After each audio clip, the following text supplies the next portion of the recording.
नमस्कार प्रिय साथियों। आज के वीडियो में हम बात करेंगे कि आरपीएससी फर्स्ट ग्रेड और आरपीएससी सेकंड ग्रेड के एग्जाम में यानी कि पहले ही प्रयास में आरपीएससी फर्स्ट ग्रेड और आरपीएससी सेकंड ग्रेड अध्यापक कैसे बनते हैं। एक बार जरूर पूरा वीडियो देखिए साथियों। आपको सफलता प्राप्त करने से कोई भी नहीं रोक सकता है।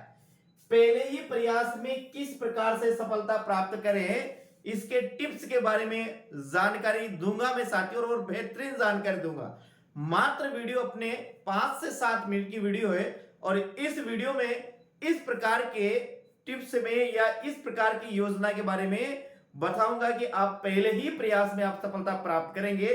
बात अध्यापक की नहीं है साथियों, कोई सा भी एग्जाम ले लीजिएगा, जितने भी एग्जाम होते हैं, यदि इसमें पहले ही प्रयास में सफलता नहीं मिलती है साथियों तो फिर आप मेरे को बताना। तो एक बार पुनः साथियों आप सभी का स्वागत है और हम वो चर्चा शुरू करते हैं साथियों। इसके पहले साथियों आप चैनल पर पहली बार तो चैनल को जरूर सब्सक्राइब कर लीजिएगा और साथ साथ बेल आइकन को प्रेस करिए। हम बात कर रहे हैं सेकंड ग्रेड और फर्स्ट ग्रेड अध्यापक कैसे बनते हैं पहले प्रयास में, इसके बारे में बात करते हैं साथियों। अब देखिए पहली बात तो साथियों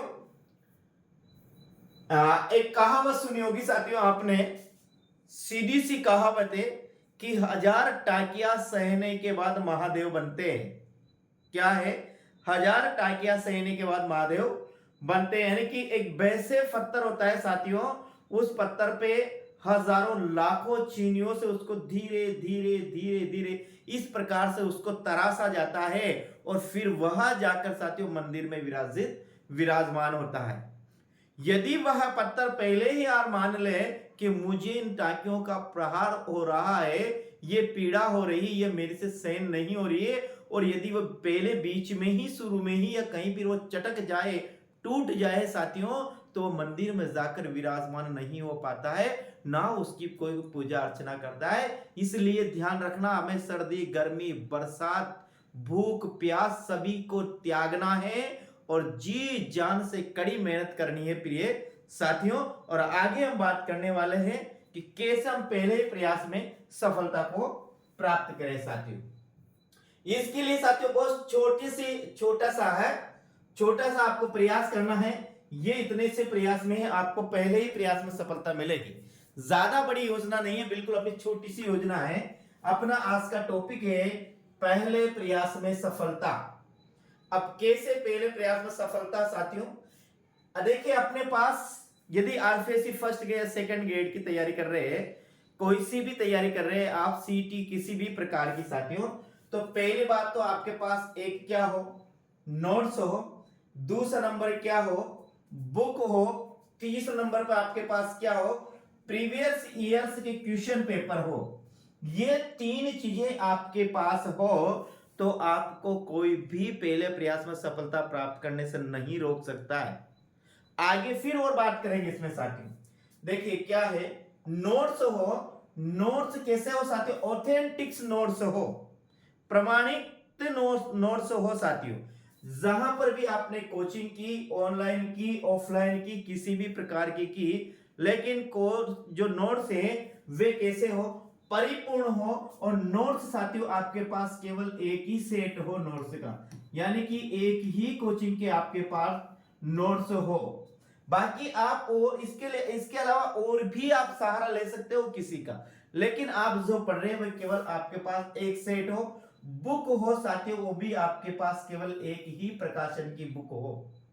और इसके साथ साथ क्या हो, प्रीवियस ईयर की क्वेश्चन हो, प्रीवियस ईयर से के क्वेश्चन हो। अब देखिए हम बात करें कि नोट्स हो आपके पास केवल एक ही कोचिंग के हो, बुक हो केवल आपके पास एक ही प्रकाशन की हो, और एक क्या है बाजार में मिल जाते हैं साथियों, प्रीवियस यानी पुराने एग्जामों के जो पेपर हुए हैं वे बाजार में मिल जाते हैं। आप कोई किसी भी प्रकार की दुकान पर जाइए जहां पर अपन को इस तरह से किताबें मिलती है कंपटीशन की, वहां पर प्रीवियस के क्वेश्चन मिलते हैं। अब अपन बात करते हैं साथियों नोट्स की। एक ही नोट से आपके यानी एक ही कोचिंग के नोट से साथियों, तो इन नोट्स को ही साथियों, मेरा कहने का मतलब है एक चीज को 100 बार पढ़े तो वो चीज आपको याद हो जाएगी, नहीं कि 100 नोट्स को पढ़ेंगे तो उनमें 100 में से एक भी नोट्स याद नहीं होगा। ये कान पकड़ अच्छी तरह से गांठ लगा लीजिएगा, कमर कस लीजिएगा कि मेरे पास जो नोट्स है इसी नोट्स को मैं पढ़ूंगा। यानी एक ही नोट्स को बार बार पढ़िए, बार बार दोहराए।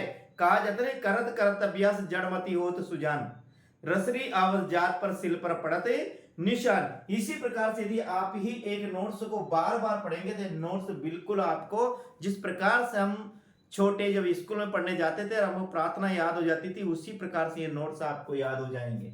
दूसरी बात एक और ध्यान रखना साथियों, हमें विद्वान नहीं बनना है, हमें एग्जाम पास करना है, एग्जाम क्लियर करना है।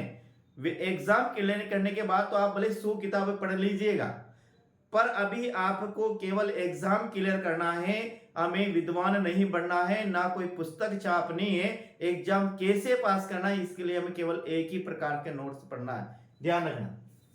यदि आपको कोई ऐसा लगता है कि यार नोट्स से में कोई चीज समझ में नहीं आ रही, तो एक बाजार से आप एक अच्छी सी बुक खरीद लीजिएगा जो फर्स्ट ग्रेड और सेकंड ग्रेड के नाम से आती है। अपन आईएएस आईपीएस डॉक्टर की तैयारी नहीं कर रहे हैं साथियों, हम सेकंड ग्रेड, ये माना कि सेकंड ग्रेड और फर्स्ट ग्रेड की नौकरी ये आरएस से छोटी कम नहीं है, बहुत कंपटीशन है, लेकिन हमें बड़ी बड़ी किताबें नहीं पढ़नी है, ये ध्यान रखना।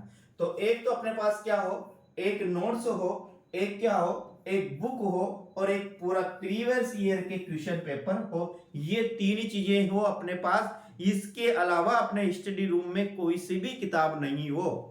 यहां नोट्स में आपको शॉर्ट मैटर मिलता है, शॉर्ट यानी कि सटीक मैटर मिलता है। यदि आपको ऐसा लगता है कि ये कम है तो बाजार से एक किताब खरीद ले, और वो किताब मैं आपको बताता हूं साथियों, लक्ष्य नाम से किताब आती है, लक्ष्य पासबुक किताब आती है, और ये आती है शायद मनु प्रकाशन की साथियों। ये किताब यदि सेकंड ग्रेड की तैयारी कर रहे हैं तो आप ये भी खरीद लीजिए, ये खरीद ले, और फर्स्ट ग्रेड की तैयारी कर रहे हैं तो भी ये किताब आप खरीद लीजिएगा। इसके अलावा साथियों एक और, यदि आप यहाँ बात कर रहे हैं, हम ये बीए और एमए के लेवल की बात करते हैं सिलेबस की, तो यहाँ आपके पास फिर दो किताब हो, एक तो क्या हो, लक्ष्य पासबुक हो साथियों, और एक परिष्कार की गाइड हो। ये दोनों गाइड आपके पास है साथियों, तो बीए और एमए लेवल का कोई भी क्वेश्चन आपको गलत नहीं जाएगा, ध्यान रखना। बाकी के लिए साथियों और कोई भी हो, क्या हो, केवल एक पासबुक का सहारा लीजिए। बाकी केवल अपन यहाँ बात कर रहे हैं बी और एमए के सिलेबस में आप दो किताबों का सहारा लीजिएगा। इसके अलावा और कौन क्या बचा, अपने व्याकरण है अपने पास, शिक्षण विधियां है अपने पास, भाषा विज्ञान है अपने पास, संचार के साधन या अभिव्यक्ति है अपने पास, और हिंदी साहित्य का इतिहास अपने पास। इसके लिए केवल साथियों आप क्या पढ़िए, एक नोट्स पढ़िए, और आप चाहो तो इस बुक का भी सहारा ले सकते हैं। यानी कि अपने केवल अपने रूम में ये तीन चीज होनी चाहिए, एक नोट्स, एक बुक और एक प्रीवियस ईयर के पेपर साथी। यदि ये तीन है तो आपको सफलता प्राप्त करने से कोई भी नहीं रोक सकता है साथियों। ध्यान रखना, केवल 2 साल की मेहनत और 60 साल तक पैसे, 2 साल की मेहनत और 60 साल तक पैसे। माना कि आपकी उम्र अभी 24 साल है या 25 साल है या 26 साल है, तो आपको केवल 1-1.5 साल मेहनत करनी है, और फिर 60 साल तक आपको आपके पास पैसे आएंगे, और 60 साल के बाद भी पैसे आएंगे। अपन मरने के बाद भी अपनी संतान को, अपनी जो वारिस है उसको पैसे मिलेंगे साथियों। तो इतनी बड़ी जो योजना, इतनी बड़ी जो सफलता है, ये सफलता ऐसे ही प्राप्त नहीं होती है साथियों। इसके लिए हमें एड़ी से चोटी तक जोर लगाना पड़ता है। ध्यान रखिएगा, कितनी बड़ी सफलता है, 60 साल तक। कोई भी नौकरी, ध्यान रखिए, नौकरी कोई छोटी मोटी चीज नहीं है साथियों जो आसानी से प्राप्त हो जाती है। इसके लिए आपको बिल्कुल साथियों एकाग्रचित्त होकर पढ़ाई करना पड़ेगा। 1-2 साल के लिए आपको ऋषि मुनि बनना पड़ेगा। दुनिया के समस्त आनंद को एक साइड में रखना पड़ेगा। 2 साल बाद फिर आप उसी दुनिया में चले जाइएगा जैसे आपको सफलता प्राप्त होती है। तो प्रिय साथियों, दूसरी बात एक और ध्यान रखना, मेरे इस YouTube चैनल पर साथियों हिंदी साहित्य यानी कि फर्स्ट ग्रेड और सेकंड ग्रेड का संपूर्ण पाठ्यक्रम बिल्कुल निःशुल्क पढ़ाया जा रहा है। इसलिए प्रिय साथियों, यदि आपको ऐसा कोई लगता है कि आपको कोई चीज याद नहीं हो रही है, तो आप मेरे इस YouTube चैनल पर रोजाना ही क्लास ली जाती है। एक ऑब्जेक्ट टाइप की ली जाती है, एक साथियों विवरणात्मक क्लास ली जाती है। दोनों क्लासों को देखिए, मैं गारंटी देता हूं आपको जो चीज याद नहीं हो रही वह संपूर्ण चीज याद हो जाएगी। बिल्कुल निःशुल्क कोर्स उपलब्ध कराया जा रहा है मेरे द्वारा। तो आशा करता हूं साथियों का आपको यह वीडियो अच्छा लगा होगा। तो ज्यादा से ज्यादा चैनल को जरूर सब्सक्राइब करिएगा, साथ साथ बेल आइकन को जरूर प्रेस करिएगा साथियों। कल फिर मिलते हैं हम अगली क्लास में। जय हिंद, वंदे मातरम, राम राम साथियों।